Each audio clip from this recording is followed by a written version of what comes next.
নমস্কাৰ বন্ধুসকল, আজি প্ৰজ্ঞান ইউনিভাৰ্ছ চেনেলত আপোনালোকক সকলোকে মই স্বাগতম জনাইছোঁ, য'ত আমি আপোনাক জ্যোতিষৰ সৈতে জড়িত আচৰিত গোপন কথা আৰু সমাধান কওঁ। আজি আমি লৈ আহিছোঁ মহাশিৱৰাত্ৰিৰ দিনা জন্ম তাৰিখৰ এই মূলক সংখ্যা থকা মানুহে ভগৱান শিৱৰ আশীৰ্বাদ পাব আৰু তেওঁলোকে প্ৰতিটো কামতে সফলতা লাভ কৰিব। ২৬ ফেব্ৰুৱাৰীত মহাশিৱৰাত্ৰিৰ উৎসৱ পালন কৰা হ'ব আৰু সেই দিনটোতে কিছুমান একাংশ লোকৰ ভগৱান শিৱই বিশেষ আশীৰ্বাদ প্ৰদান কৰিবলৈ ওলাইছে। ভগৱান শিৱৰ কৃপাত এই সংখ্যাৰ মানুহৰ সকলো বিপদ নোহোৱা হৈ যাব আৰু তেওঁলোকে সুখ শান্তি আৰু সমৃদ্ধি লাভ কৰিব। গতিকে মহাশিৱৰাত্ৰি ২০২৫ত কোন নম্বৰৰ লোকে ভোলেনাথৰ আশীৰ্বাদ পাবলৈ গৈ আছে জানো আহকচোন। প্ৰিয় দৰ্শক, গতিকে পলম নকৰি আহকচোন ভিডিঅ'টো আৰম্ভ কৰোঁ। এইবাৰ ২৬ ফেব্ৰুৱাৰী বুধবাৰে মহাশিৱৰাত্ৰি উৎসৱ পালন কৰা হ'ব আৰু এই দিনটোৰ বাবে ভোলেনাথৰ ভক্তসকলে আগ্ৰহেৰে অপেক্ষা কৰি আছে। মহাশিৱৰাত্ৰিৰ উৎসৱ শিৱ আৰু শক্তিৰ মিলনৰ নিশা আৰু এই নিশা চাৰিওটা পৰ্যায়তে ভগৱানক শিৱক পূজা কৰা হয়। ভগৱান শিৱৰ কৃপাত জীৱনৰ প্ৰতিটো সংকট দূৰ হয় আৰু ভাগ্যও আপোনাক সম্পূৰ্ণৰূপে সমৰ্থন কৰে। জ্যোতিষৰ আন এটা শাখা আছে য'ত সংখ্যা বিজ্ঞান বুলি কোৱা হয়। কিছুমান মূল সংখ্যাৰ বিষয়ে কয় যিবোৰ ভগৱান শিৱৰ অতি প্ৰিয়। এই সংখ্যা থকা লোকসকলে ভগৱান শিৱৰ বিশেষ আশীৰ্বাদ লাভ কৰে আৰু জীৱনত উচ্চ সফলতা লাভ কৰে। মহাশিৱৰাত্ৰিত কোন কোন লোকক ভগৱান শিৱৰ দ্বাৰা আশীৰ্বাদ দিয়া হ'ব জানো আহকচোন। প্ৰিয় দৰ্শক, জন্ম তাৰিখৰ পৰা আপোনাৰ ৰেডিক্স নম্বৰ বিচাৰি উলিয়াওক। আপুনি সংখ্যা বিজ্ঞান অনুসৰি আপোনাৰ জন্ম তাৰিখৰ সংখ্যা যোগ কৰি আপোনাৰ ৰেডিক্স সংখ্যা নিৰ্ণয় কৰা হয়। তো আহক জানো আহক যে ৰেডিক্স সংখ্যা কেনেকৈ উলিয়াব পাৰি। উদাহৰণস্বৰূপে যদি চোৱা হয়, আপুনি ধৰি লওক ২৫ তাৰিখে জন্ম লৈছে, তেন্তে আপোনাৰ ৰেডিক্স সংখ্যা হ'ব ২ + ৫ = ৭ আৰু এই ৭ সংখ্যাটো আপোনাৰ ৰেডিক্স সংখ্যা হ'ব। যদি আপুনি ৫ তাৰিখে জন্ম লয় তেন্তে আপোনাৰ ৰেডিক্স নম্বৰ হ'ব ৫। যদি আপুনি ১৭ তাৰিখে জন্ম লৈছে তেন্তেনো আপোনাৰ ৰেডিক্স সংখ্যা কি হ'ব? যদি আপুনি ১৭ তাৰিখে জন্ম লৈছে তেন্তে আপোনাৰ ১ + ৭ = ৮। যদি আপুনি ২৯ তাৰিখে জন্ম লৈছে তেন্তে ২ + ৯ = ১১ আৰু ১ + ১ = ২। তেন্তে আপোনাৰ ৰেডিক্স সংখ্যা হ'ব ২।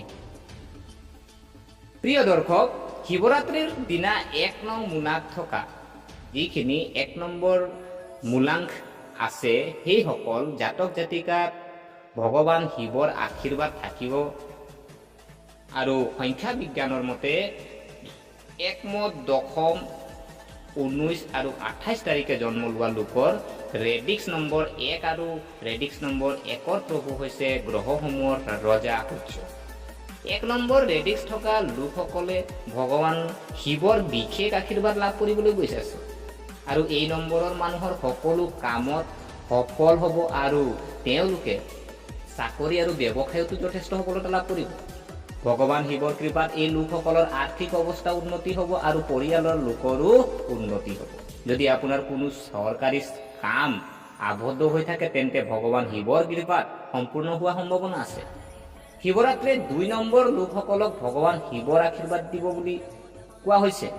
২, ১১, ২০ আৰু ২৯ তাৰিখ জন্ম লোৱা মানুহ, তেওঁলোকৰ মূল সংখ্যা ২ আৰু মূলৰ প্ৰভু হৈছে চন্দ্ৰ, যি স্বয়ং ভগৱান শিৱৰ মূৰত বহি আছে। ভগৱান শিৱৰ কৃপাত ২ নম্বৰ থকা মানুহৰ সকলো বেয়া কামৰ সত্যতা প্ৰমাণিত হ'ব আৰু তেওঁলোকৰ ব্যক্তিগত আৰু পেছাদাৰী জীৱনত চলি থকা সকলো সমস্যাৰ সমাধান হ'ব। ভাড়াঘৰত বাস কৰা এই ৰেডিক্স নম্বৰৰ লোকসকলে ভগৱান শিৱৰ কৃপাত নিজৰ ঘৰ বা ফ্লেট লাভ কৰিব পৰা অৱস্থাত থাকিব। এই সংখ্যাৰ লোকে বিদেশ ভ্ৰমণলৈ যোৱাৰ সম্ভাৱনাও আছে। প্ৰতিযোগিতামূলক পৰীক্ষাৰ বাবে প্ৰস্তুতি চলোৱা ছাত্ৰ ছাত্ৰীৰ একাগ্ৰতাও বৃদ্ধি পাব। মহাশিৱৰাত্ৰিৰ দিনা ৫ নম্বৰৰ জাতক জাতিকাসকলৰ ভগৱান শিৱৰ আশীৰ্বাদ দিব। যিসকল জাতক জাতিকা জন্ম ৫, ১৪ বা ২৩ তাৰিখে হয় তেওঁলোকৰ মূল সংখ্যা হ'ব ৫ আৰু এই মূল সংখ্যাত প্ৰভু হ'ল গ্ৰহৰ ৰাজকুমাৰ বুধ। ৫ নম্বৰ ৰেডিক্স থকা ব্যৱসায়ীসকলে ভগৱান শিৱৰ কৃপাত ভাল লাভালাভ কৰিব আৰু বজাৰত নিজৰ সুনাম অটুট ৰখাত সফল হ'ব। যদি আপোনাৰ বিৰুদ্ধে কোনো আইনী গোচৰ চলি আছে তেন্তে ভোলেনাথৰ কৃপাত ফলাফল আপোনাৰ পক্ষত হোৱাৰ সম্ভাৱনা আছে। নিয়োজিতসকলৰ কেৰিয়াৰত ভাল অগ্ৰগতি হ'ব আৰু আয় বৃদ্ধিৰ সম্ভাৱনাও আছে। 5 নম্বৰ ৰেডিক্স থকা লোকৰ প্ৰতিপত্তি পৰিয়াল আৰু সমাজত বাঢ়িব আৰু তেওঁলোকে বহু বিশেষ ব্যক্তিকো চিন পাব, যিসকলে ভৱিষ্যতে ভাল লাভৱান হ'ব। 6 নম্বৰ লোকসকলক মহাশিৱৰাত্ৰিত ভগৱান শিৱৰ আশীৰ্বাদ দিব। যিসকল লোকৰ জন্ম 6, 14 বা 24 তাৰিখে হয় তেওঁলোকৰ মূল সংখ্যা 6 আৰু এই মূল সংখ্যাৰ প্ৰভু হৈছে বস্তুগত আৰামৰ প্ৰভু শুক্ৰ। ভগৱান শিৱৰ কৃপাত 6 নম্বৰ ৰেডিক্স থকা জাতক জাতিকা সকলো বাকী থকা কাম সম্পূৰ্ণ হ'ব আৰু ঘৰতে কিছু শুভ কাম হোৱাৰ সম্ভাৱনা আছে। মহাশিৱৰাত্ৰিত 6 নম্বৰৰ পঞ্চামৃতিৰে ভগৱানক শিৱক অভিষেক কৰি শিৱ চলিচা পাঠ কৰক।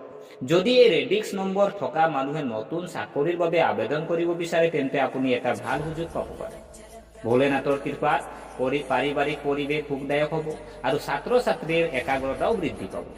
মহাশিৱৰাত্ৰিত 8 নম্বৰ যিসকল জাতক জাতিকা আছে তেখেতসকলৰ ভগৱান শিৱৰ আশীৰ্বাদ দিব আৰু যিসকল লোকৰ জন্ম 8, 17, 26 তাৰিখে হয় তেওঁলোকৰ মূল সংখ্যা 8 আৰু এই মূল সংখ্যাৰ প্ৰভু হৈছে শনিদেৱ, ন্যায়ৰ দেৱতা, যি ভগৱান শিৱৰ মহান ভক্ত।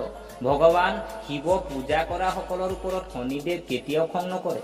যদি আপুনি 8 নম্বৰৰ লোকে মহাশিৱৰাত্ৰিৰ দিনা উপবাসে আৰু ৰীতি নীতি অনুসৰি ভগৱান শিৱক পূজা কৰে তেন্তে ভগৱান ভোলেনাথৰ ওপৰত তেওঁলোকৰ ওপৰত বিশেষ আশীৰ্বাদ থাকিব।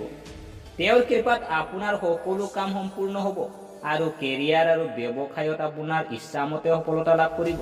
যদি আপুনি বিনিয়োগ কৰিব বিচাৰে তেন্তে ভগৱান শিৱৰ কৃপাত ভৱিষ্যতে আপুনি ভাল লাভ পাব। আপুনি পৰিয়াল সদস্যৰ পৰা সম্পূৰ্ণ সমৰ্থন পাব আৰু ভাই ভনীৰ লগত সম্পৰ্কও সুদৃঢ় হৈ থাকিব। প্ৰিয় দৰ্শক, গতিকে আশা কৰোঁ আপোনালোকে ভিডিঅ'টো চাই ভাল পালে। যদি এই ভিডিঅ'ই আপোনাক কিঞ্চিত মানুহ লাভান্বিত কৰিছে তেনেহ'লে চেনেলটো ছাবস্ক্ৰাইব কৰাৰ লগতে লাইক কমেণ্ট কৰি উৎসাহিত কৰিব বুলি আশা ৰাখিলোঁ। পুনৰ লগ পোৱাৰ প্ৰতিশ্ৰুতিৰে আজিলৈ বিদায় মাগিলোঁ। ধন্যবাদ।